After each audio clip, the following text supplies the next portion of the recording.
I want to know, do we have any delegates who operate an Oriental kitchen?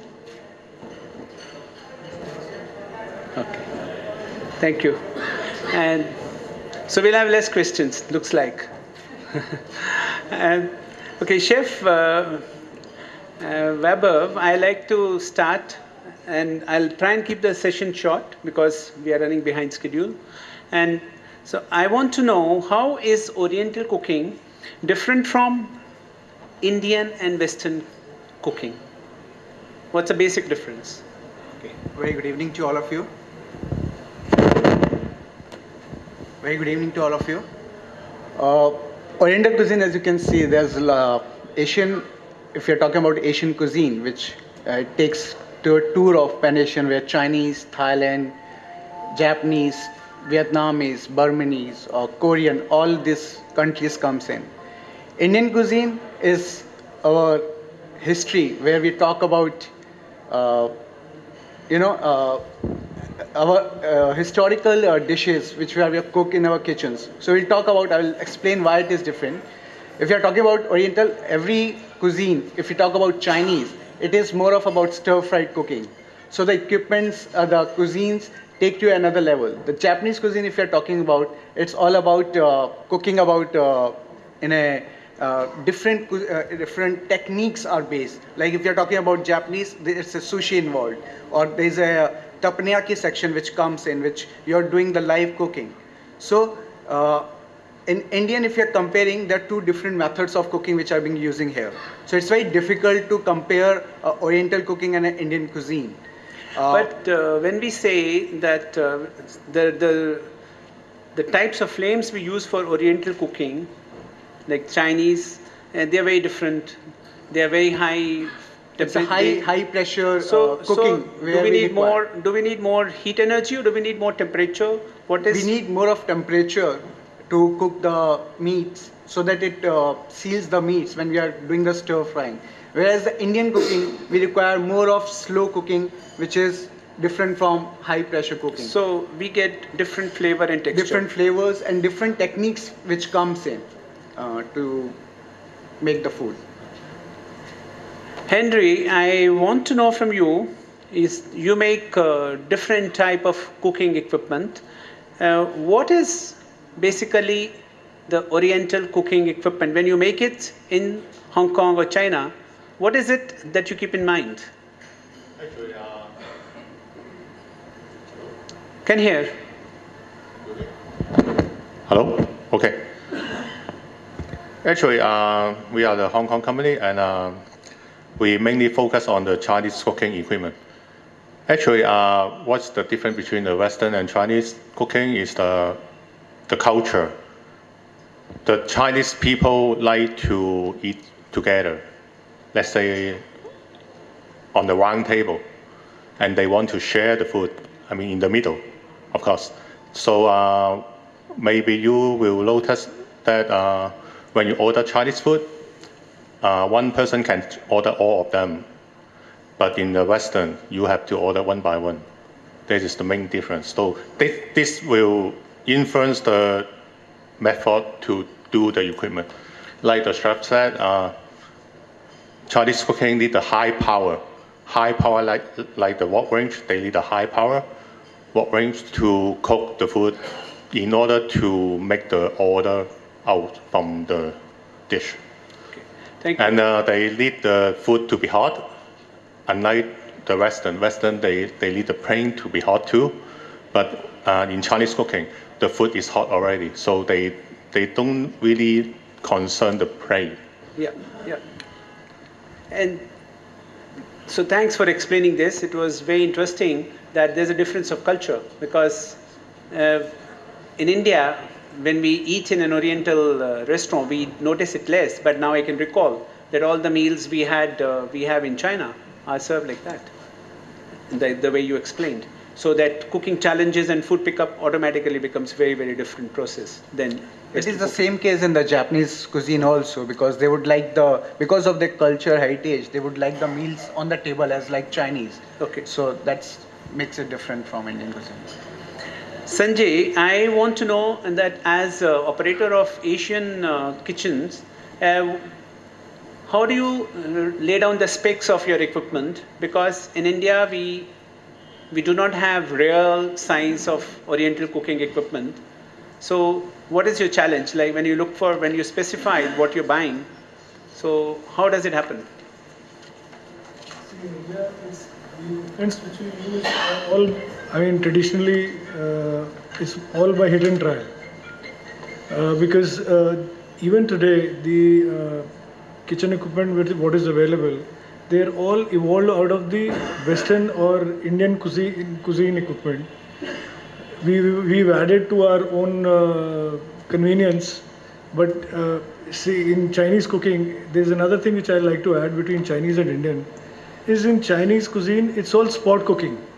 Nothing is prepared in advance. Like in Indian cuisine, you make gravy, the chicken or the meats are cooked first, maybe in tandoor or anywhere else, and then cooked in the gravy. Whereas in Chinese, it's a spot cooking. So that's the reason you need a high flame burner.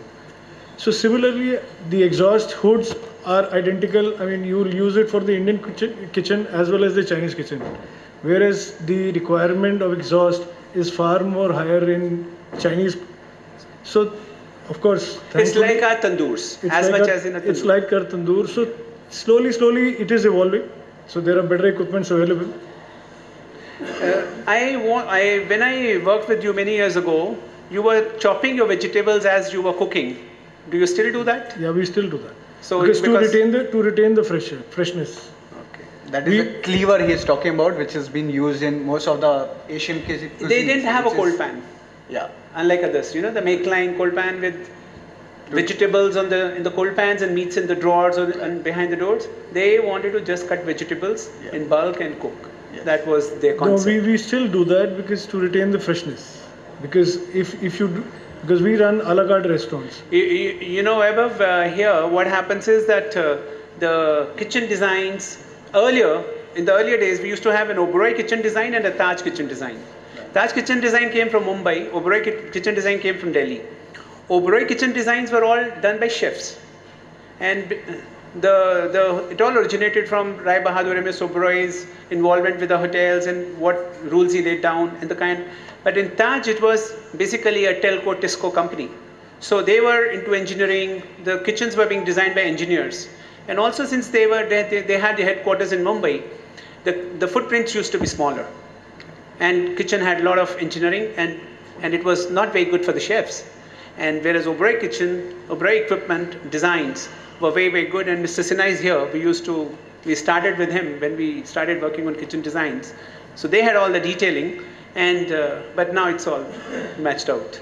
That was 1990, so 25 years ago. Even in the last session, one of the friends said that it has to be a chef-friendly atmosphere because it's the chefs who are basically cooking the food behind the kitchen. If they are not comfortable, you can make it as fancy as kitchens. But if the comfort level with the chefs are not there, you are not able to deliver those products. So it's very important to make the kitchens as per the chef standards, what they want to deliver as a food to the customers to enjoy the experience. This is what we work with a lot of clients. So now as far as hotels go, it is very clear that the hot kitchen will have 28 degrees Celsius temperature. There is no way out. Like they are bound by the rules. Otherwise, they will not get their HACCP certification. And some in the morning there was discussion. Sandeep was asking about professional liability. Now that's very much in there. It's levied. Restaurants like Chili's in India or Fridays, they have these surprise audits. Even fried kitchens have. The auditors walk in from the front door as a guest and come into the kitchen. And so they have that luxury. But otherwise, this chef's comfort I've seen in restaurants which are doing very well, which are known for their food. Their everything centers around chef. And those kitchens do more sales. So there is a linkage between taking care of the chefs, listening to them, and the amount of food you sell. This is like a very latest trend. If you're talking about this is like last 2 to 3 years, this industry has evolved around the chefs, much higher pace as compared to last 10 years if you compare. I'll tell you, Punjabi by nature. They started restaurant ages ago. They did very well. They opened Basant Lok. Chef Kohli had to order equipment, no one else. The owners didn't want to talk. So that, again, the Big Chill restaurant, they made a kitchen which was very compact. We were talking of some small kitchens. And I told them that this won't work. Now, they made one. And after that, they make the largest kitchens. And the reason is that they had very high employee turnover. So not only that people are not happy, they won't give you good food. It is also that they will leave the job because they have options to work in better kitchens, better environment. So this typically Big Chill restaurant has a staff cafeteria inside the kitchen for 25 to 30 people, each of their kitchens. So when we were talking about restaurants making compromise, now there is this philosophy also, school of thought, that if you take care of everything, you can still make money because you have a different level of operation. And so now this, going back to our discussion on Asian, you have several cuisines in your restaurant, Pan-Asian. What are these cuisines? And what are the basic differences in cooking? Okay. At Pan-Asian, we serve Chinese, Thai, Japanese. These are the three core competency we have. And then we varies from Vietnam to Burmese to Korean, where we can have a Korean barbecue on the table where the guests can experience. So all the condiments comes on the table and the guests can cook the meals itself on the table. So that's a Korean barbecue. In Japanese, we have a live sushi bar where the guest sits in front of in front of the chefs and the chefs just interact directly. So it's basically a live kitchen where guest comes, they talk to the chefs, and whatever they want, the chefs make the meal for them. Same way we have in the Japanese section a teppanyaki section, which is a live hot plate grill, which we call teppanyaki grill, and the people come around and sit across to the teppanyaki, and the chefs make some nice juggling. Like it's like, for example, people know about Benihana in New York. That's one of the very famous restaurants. So it is like the same people, the chefs do some juggling, some fun work, some interaction with the guest, and guest lives happy. So in Thai also, in Thai section we have live wok sections where we do different high pressure meats. We use a lot of cooking ovens also with that. In the Thai cuisines, because of the modern technologies we have. Earlier, if you go to Thailand, there's not a lot of cooking in the ovens they do, but with the facilities we have, we try to capture those involvements. And then of course the Chinese is all about the woks, fries, fast cooking. So we have another section which we serve. You didn't mention Mongolian, though you have one of the finest looking Mongolian counters. Yes. Like in Asia. Yes. Definitely the best in India. Mongolian counter also, where we display all the meat, seafoods, vegetables, and you pick up, choose all the sauces around, and the chefs just make on a teppanyaki table whatever is as per the guest requirement. So that's the best option. Like I want to eat today only chicken and with some black bean option. So it is available there. You pick it up, give it to chef, and he will make it.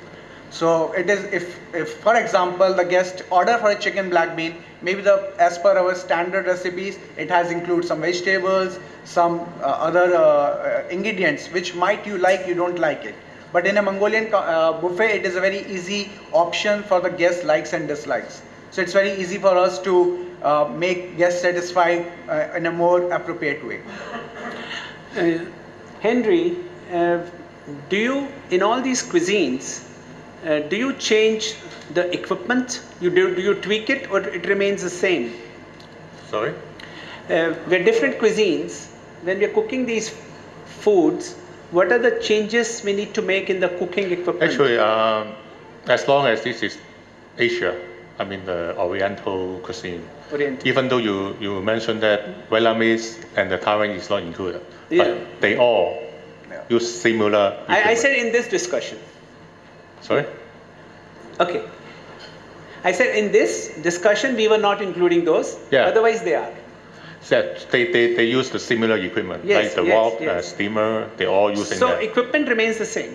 Yeah, Okay. as long as the difference is the quantity and the size. Size. And the size. So size will change. Okay. Because even in Chinese, wok range have 3 different styles So already. basic steamers like rice cookers and Yeah. fryers, wok ranges, they remains the same. Basic cooking equipments remain the same for all these Asian cuisines. Uh, So- Sanjay, now there is a lot of specialized Oriental cooking equipment available outside India. In India, we don't have any factory producing that type of equipment. Do you find any challenges in getting the right textures of your food, right speed of cooking with the local solutions? Yeah, absolutely. There are certain specialized stuff which, if we have those equipment and we have the kind of resources within India, like I don't think we get good dim sum steamer in India. Now we all do we use the steamers which are available in India, and I mean, so if you get those kind of steamers, then you can do bulk dim sum cooking. So there are certain challenges especially in the Oriental specialized food. And, There is- and definitely your rate of cooking would be slower because we Yes. don't have those burners with air blowers. Absolutely. And if the right equipment is not there, if I add on, if as he said that the right equipment is very important for the right cooking, because for example, Yaucha, if you see, every nowadays we have to import from outside, and which is very important, which is very difficult for all of us. Like a standalone restaurant, it might be very difficult for the expenses which they charge. So it's very important that if India can start making those equipments, and then we can go further. So YPT has to take the lead. Somebody Find a else partner. definitely. Yeah. Okay. Make it India, yeah. Yeah. Narendra Modi's new mission. Vaibhav, you operate a big Oriental restaurant in a 5-star hotel. Is there any difference in your methods compared to standalone restaurants? In terms of, you are asking about the equipment type, yeah, equipment, kitchen design. Do you need to do it differently? Like, are standalone restaurants able to do similar things, or they do differently? Like since morning we are discussing that hotels and restaurants have differences. See, we would like Asian cuisine is about, if you're talking about a particular restaurant, then there's a lot of factors involved. So I'm talking about my Pan-Asian restaurant, there's a lot of different sections which have been given for Chinese, then Thai, for Japanese, for Mongolian, for teppanyaki. But as an individual chef, I would prefer that to get them all together and make it a streamlined kitchen rather than segregated, because it easy your process. It streamline the things. You can easily control every cooking, what is happening in the kitchen.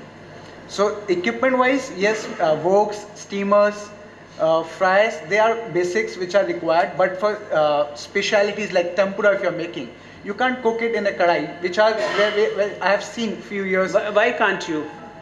Because in a fry, if you don't have a right temperature, if you don't know what is the temperature of tempura cooking, you can't get the right temperature problem. Yeah, so you need like 160 degree of 170 degree, the right temperature for it, and you need a flat surface where it can float.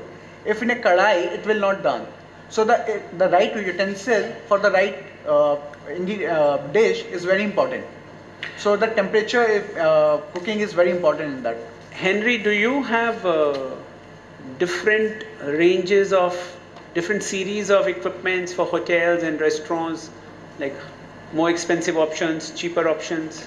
Yeah, even the wok range, the Chinese wok range, we have 2 different level.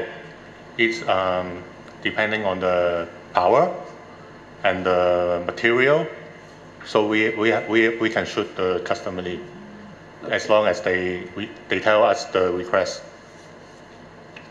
And the steamer, we have the different size depending on the, let's say, the different style they cooking. They may use the 3-door steamer or single door for the rice cooker. So it's depending on the requirement. So we can provide different equipment to them. Sanjay, are you satisfied with the availability of Oriental equipment in India, or do you think there is a gap and it needs to be upgraded? No, I think there is a gap. There is a gap within India. The equipment manufactured in India and maintained by our local vendors is far better. There is a huge gap as far as the Oriental kitchen is concerned. If you take all the Oriental good restaurants, be it Pan-Asia or anywhere, majority of the equipment is imported. The kind of ranges they use, the size of the range, that probably is not available, or even, I mean, you got to get it made here, and there is definitely a big Because scope. we're not able to make those as of now Yeah. in India because they're specialized and we don't have that kind of demand. So we have a shortage. Like the Daniel in the previous presentation, he was showing Daniel a couple of slides where the equipments are very carbon steel, where highly quality of carbon steel, so which is I think still missing in India when somebody has tried to make it. So it's very important because of the quality and the prices, we are not able to match up. So it's very important, as Mr. Sandeep said, we have to import from the outside market. Vaibhav, if you were to when was this Pan-Asian kitchen designed? 10 years ago? It or- is, I think it is 12 years, 10 to 12 years back when So, it is. so if you were to redesign that kitchen today, what would be the few changes you would make? Actually, we are working on it. You said one change. Yes. Yeah, you said you will put everything together. Yeah, I would prefer that as to a be chef make it you a would love to island. do. I would like to be an island kitchen where it can be easily visible and where we can easily interact with all the guests who are sitting around to us. So will it look like La Piazza kitchen? La Piazza is in the corner. I would make it rather No, like, in terms of shape. in terms of, yes, maybe kind of. Or like the one big range we saw in the previous, I Yes, think you were if- not here, display kitchen presentation. So La Piazza type of look. So that will be a Chinese kitchen, Chinese, looking Thai, like Japanese, a Western we would kitchen. like to be together, but they are different. There's a little difference, like you can't put the sushi bar with the hot area. So some components we have to keep Something considering. like China kitchen. And no, China kitchen, if I say it's a live kitchen, but again they have some back drop. They do a lot of mise en place at their back, but I would still prefer to keep everything in live and where people can see what we are doing. As we mentioned about the Mongolian counter that we do, it is absolutely fresh. Everything is available on the counter and people can choose, and that's what we would like to project in the future also for our guests. So that's one change you mentioned about the layout and the workflow and the. But any changes in terms of adding a new type of equipment? Yes, of course, because it's a 12-year-old concept. We definitely I like to add with the new technologies which are available and to add on more. So can you mention something? Like I was just mentioned the the tempura fryers. So we don't have the temperature control fryers at the moment, which we face problems sometimes. So we have to work on it, and we'll get those new technology-based fryers where we can control the dishes right. Okay. I want to ask Henry, what are the new trends in FOH equipment in Oriental kitchens? You mean a new trend? New trend in front of the house. Front of the house. Actually, long time ago, Chinese cooking, they don't want to show the kitchen to the customer because Chinese kitchen is messy. But I want to emphasize that messy is not because of the chef, because they need to cook many, many things. Maybe you notice in the restaurant, the menu, in a Western restaurant, the menu may be a paper or two. In the Chinese restaurant, you have a book, the menu.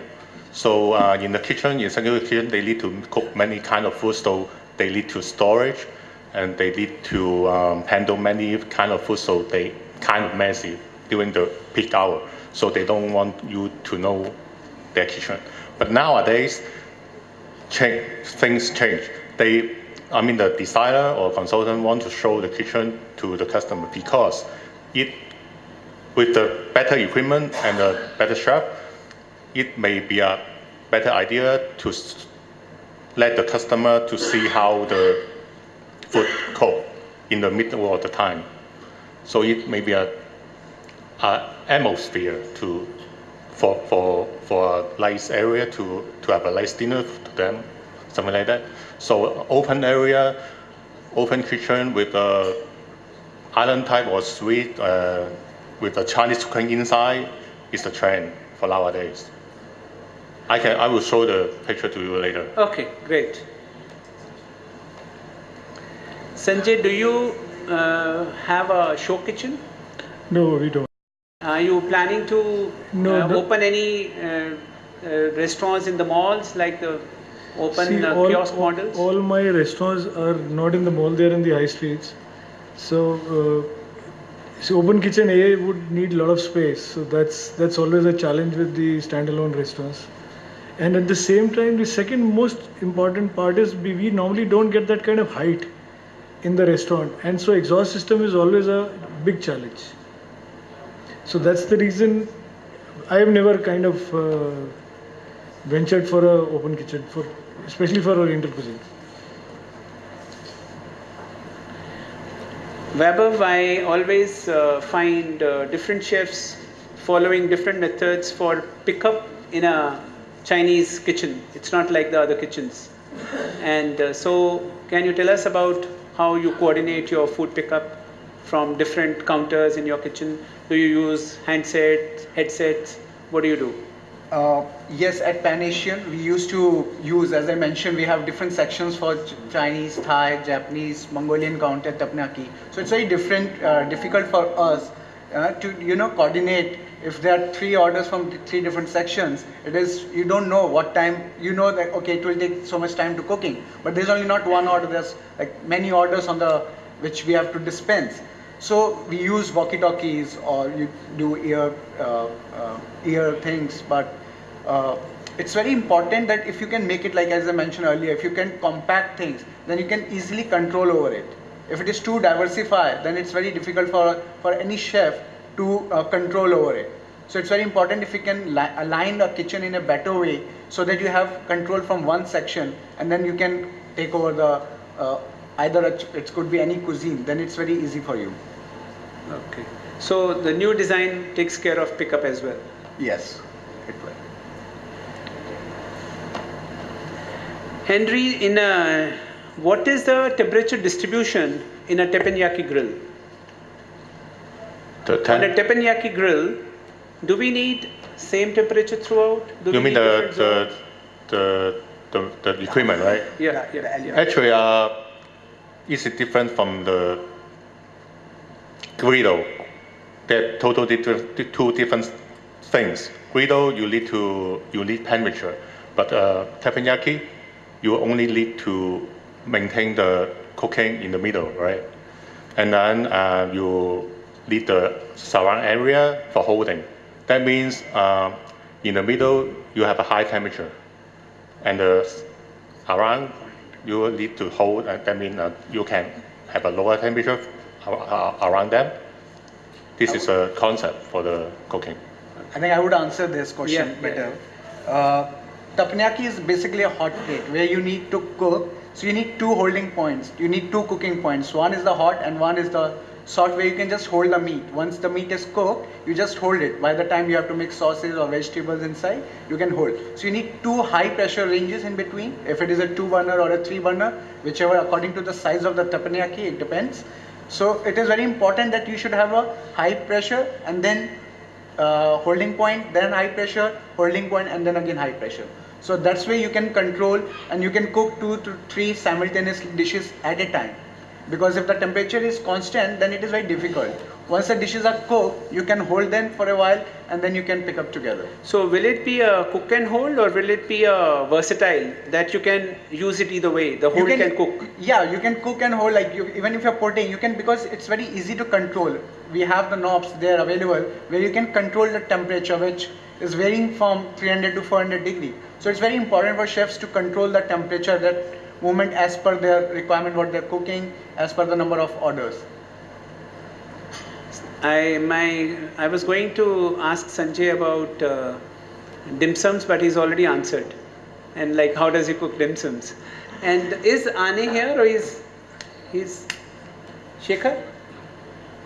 Ani is here. Is there a, I want to ask you one question.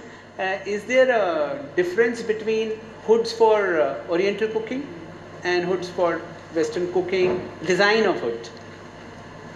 Well, when we entered the market, Mike?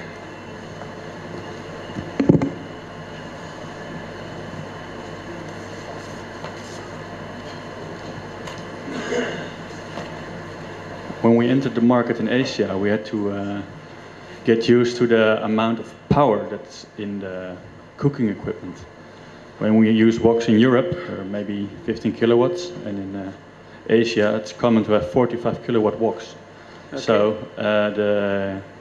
the standards we use to calculate the amount of exhaust that's required had to be slightly adapted to make sure that it would work.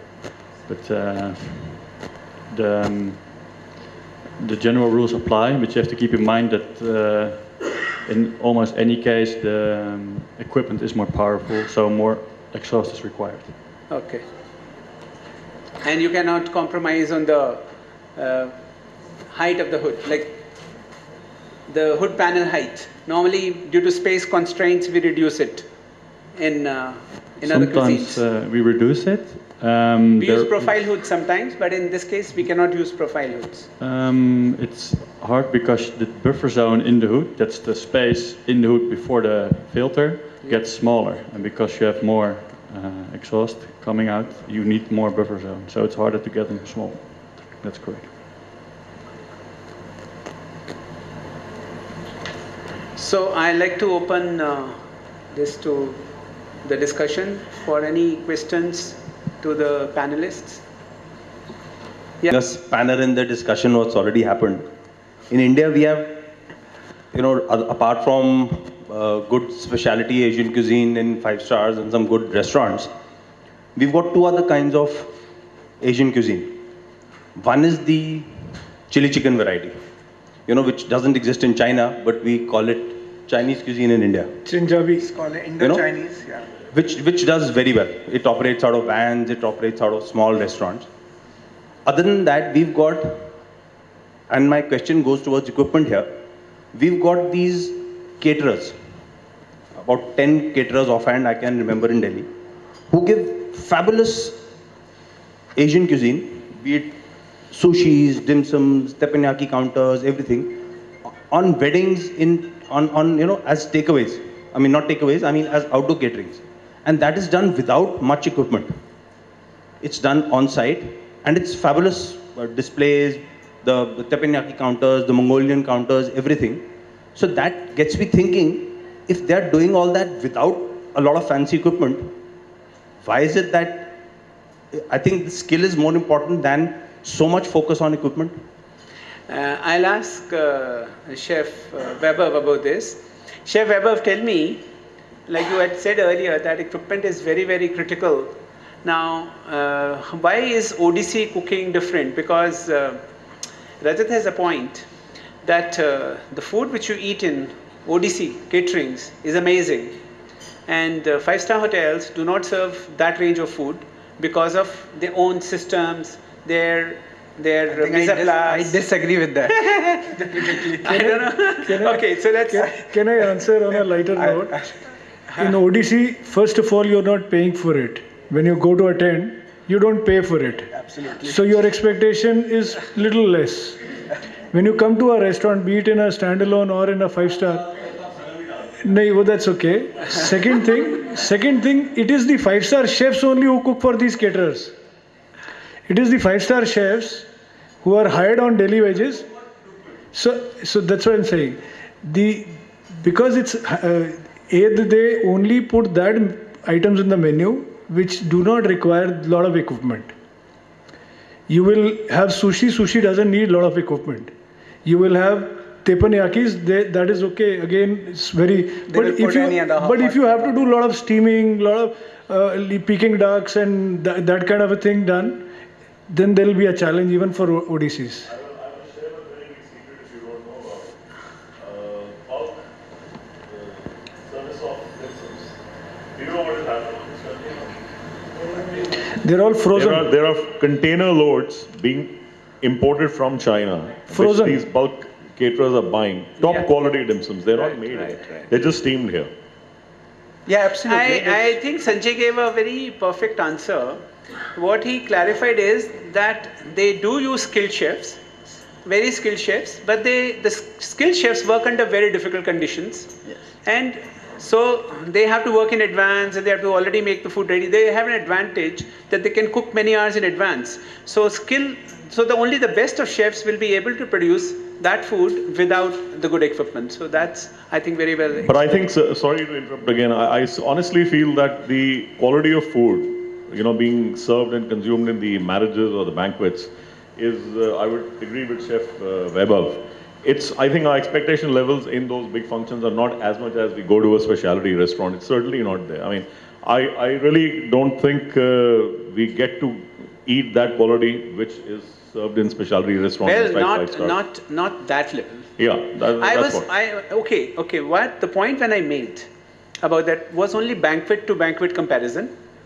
Definitely not with the fine dining. Like there's no match for those restaurants, obviously.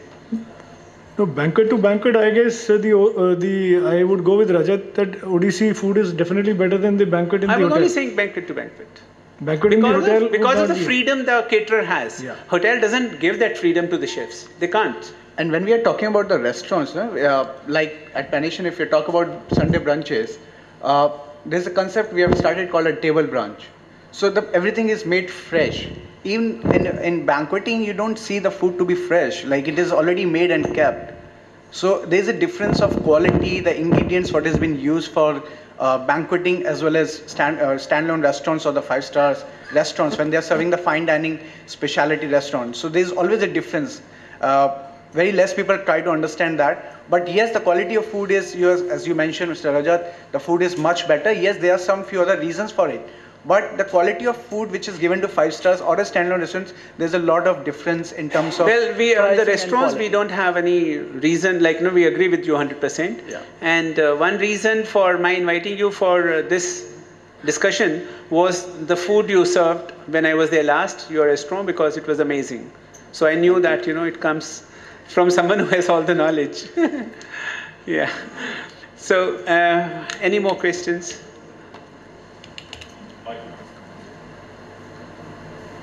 My question to Henry, are you seriously contemplating manufacturing equipment in India? Not really? Sorry? Are you seriously contemplating manufacturing the equipment in India? Actually, we have a representative here. So, I'll take that question. My name is Vikram and I represent YPT for the Indian market. In the long term, I would say we look positively, but at the current stage, we are not, simply because of market environment and investment. But definitely, India is a big market for us, and that we will look at for sure. But it's not in the near future. Touching back to your question about why food quality is better when an outside catering is done compared to hotel using basic equipment. When outside catering is done, the equipment that they use, they have no ownership of the energy that's being used. In the hotel, the chef, the engineering, they all are compelled on food cost. They have to use good equipment where you can have energy management and things like that. Here, if outside catering, if a griddle is fired with gas or electricity, it's just burning energy. If they're using or they're not using. In the kitchen, in a restaurant, if you own a restaurant, of course you also want to use minimum energy. In this case, in some earlier topics, we talked about induction. If you ask a caterer to invest in state-of-the-art equipment, chances are he may not. Because when you do outside catering, most of the time, I can be wrong here, most of the time, the gas and electricity is provided by the customer. So most of the time, as I said, I could be wrong here. So in this case, the outside food catering, whether it fits in fine dining, chef can say better. My personal experience, it may not, it may taste better, but it may not have the finesse. So there's two sides of the coin on this subject. Thanks. Well, your points well taken to Oriental, but one important point is that in all whatever we discussed today, there is one important factor that if you're like one was the earlier speakers mentioned that we discussed a lot of things here and which are all important and which have been discussed before also. So, and how to take this forward. So we will have to think about that and come back later. The second part is that for doing a good design, it is very important to follow templates. So that's the key. So if we can standardize the kitchen designs, concepts, and workstations and follow templates, then only we can sort out the problem of right from drainage to exhaust. Otherwise, designing first kitchen takes forever and doesn't come out fine. But designing the third or the fourth kitchen identical, provided we don't start changing the concept. So which means the first kitchen has to be a template kitchen. And whatever changes need to be done should be done in the first one itself, so that the second and the third come out fine. But the moment we go for another site which has got a smaller footprint and we change the design completely, we're back to square one. So we will struggle with the designs till we have standardization of everything. And then only we can also buy standardized equipment if we have standardized designs. So that will remain. And Binay Sagu was here earlier, Madhu Chandok's partner. And with him we had done a template for Hilton Garden Inn. And Suraj here from IHG, Suraj is here, he also follows a template. So those designs come out very well. So that is actually required in the end for whatever we do. And we have a very nice, we have a now presentation by Henry on YPT, and then we have a very interesting discussion with a very nice presentation by Chef Kunal Kumar. He's the executive chef from Novotel and Ibis, Bangalore. Now, with Chef Kunal, I worked many years ago.